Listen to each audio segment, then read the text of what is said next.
Μαζί μας είναι ο κύριος Δαμιανός Χαντζηδαμιανού, πρόεδρος της Κυπριακής Ομοσπονδίας Παιδοσφαίρισης. Πρόεδρε, η οργάνωση ολοκληρώθηκε 3 μέρες με beach volley. Απολαύσατε ένα ωραίο τελικό. Τα συναισθήματα δικά σας από την διοργάνωση θέλω να μας πείτε. Απολαύσαμε 3 ωραίους τελικούς. Να πω τα συγχαρητήρια μου στους διοργανωτές.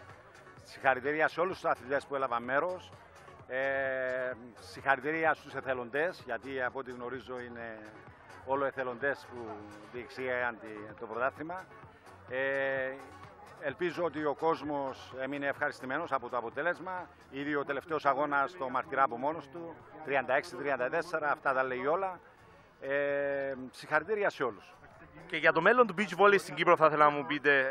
Γενικά είναι ένα άθλημα το οποίο έχει ζήσει μεγάλες διοργανώσεις. Εσείς πώς το φαντάζεστε συνέχεια και ως πρόεδρος της ΚΟΠΕ? Να πω ότι πέρσι είχαμε την χαρά και την τιμή να διοργανώσουμε το πρώτο παγκόσμιο πρωτάθλημα κάτω των 19 ετών με επιτυχία.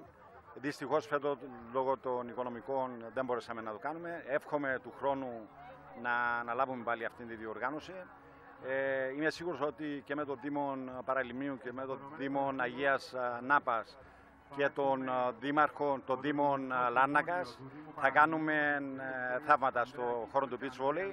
Έχουμε τους αθλητές, η υποδομή μας είναι πολύ δυνατή και μπορεί να στηρίξει αυτές τις διοργανώσεις. Να είστε καλά, ευχαριστώ πολύ.